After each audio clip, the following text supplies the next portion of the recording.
Hey guys, I hope this finds you all doing well out there. I wanted to do a quick video explaining a little bit more detail about the bee swarm traps that I mentioned in a blog post.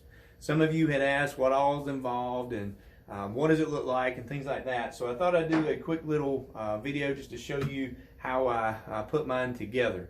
Now, as I mentioned in the blog post, this time of year, starting now on up until April, May, as the bees begin making more bees and the colony increases in the number, once it begins getting overcrowded inside of that beehive, they will begin making a new queen. Now, we know that a beehive can only have one queen, and so right before the new queen hatches, the old queen takes some of that hive, some of the worker bees with her, and they leave the hive. And you may have seen a swarm or a ball of bees on a tree before, on a post. But while those bees are waiting there, some scout bees are being sent out to find a new home for these bees.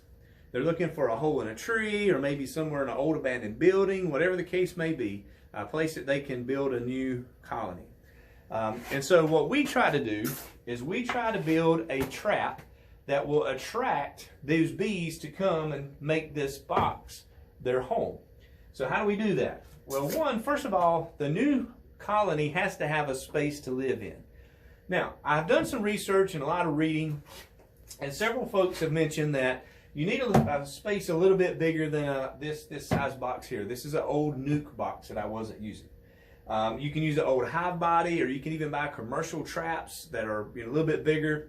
However, I used this size last year and actually caught one, and I've done a bunch of reading, and several people have noted they've had much success using this size of a box. Now, the main reason that I'm using the smaller box is I know me on a ladder, going up and down a ladder 10, 12 feet, I don't want something really bulky and heavy to have to carry up and down. So I'm going to go with the little bit smaller box.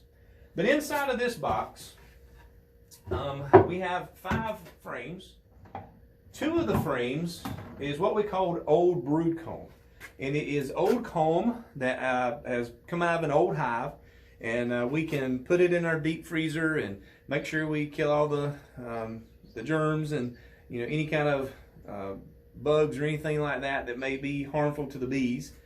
But then we can pull it out, thaw it out, and put it in here. Now, the reason we want to have some old comb is you can see that it's already been built out. So immediately, as soon as the queen goes into this new hive, she has places to begin laying eggs.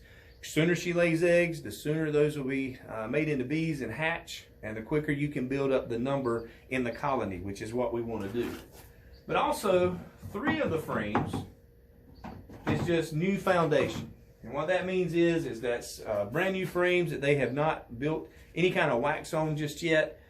Whenever the bees come out, they bring a little bit of honey from the old hive with them. So they begin immediately building out wax so that they'll have a place to store their nectar, to store their pollen, and begin just making a new colony. And so we have our 5 frames in here. Also, what I'll do is they make what's called swarm lure. And basically it comes in different commercial names, but it is a basis of lemongrass oil. And so you can spray this on a cotton ball or a Q-tip, or whatever the case may be, and I'll stick this in here. Bees communicate a lot with smell. So 1, I'm hoping they smell my honeycomb that's already in here, but 2, as an extra boost, we'll put some of this lemongrass oil inside of it, and hopefully they'll smell that too, to be attracted to our box. Now, most nukes have a telescoping top that fit over it, but you notice with this hanger it's not going to fit. So what I did is I took this off and found me a board and cut it to size that fits exactly on the top, flush. All right, and so we'll screw that down. And then lastly, I just found an old scrap board and cut it, and then took a jigsaw and cut a hole here in the top, screwed that board to the side, and that's going to be my hanger.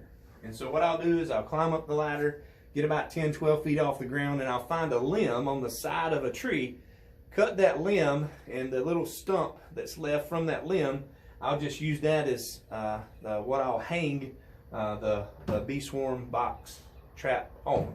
Okay, and so it'll hang there, and hopefully, if everything goes to plan, we'll find some bees snooping around looking a new home, and they'll come in here, decide to make this their home, and they'll come on in here. And once they're in here, we'll leave them for a few days, maybe a week or so, and then one morning early we'll come in and close up the box, take it down from the tree, bring it home to our bee yard, and we'll have us a new family of bees added to our apiary. So but anyway, that is the basics of the bee swarm trap, and stuff like this is very cool to me, just because it is amazing how God created these little tiny creatures that have the ability to be so intelligent and to do such remarkable things and communicate to each other.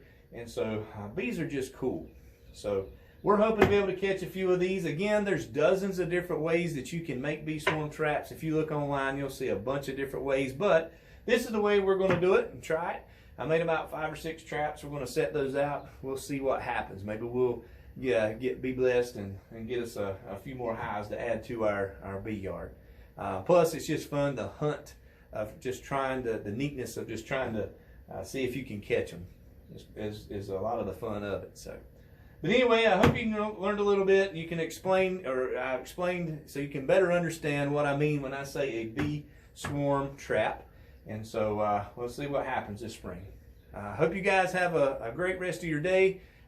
We'll see you again later. Be blessed, and we'll talk at you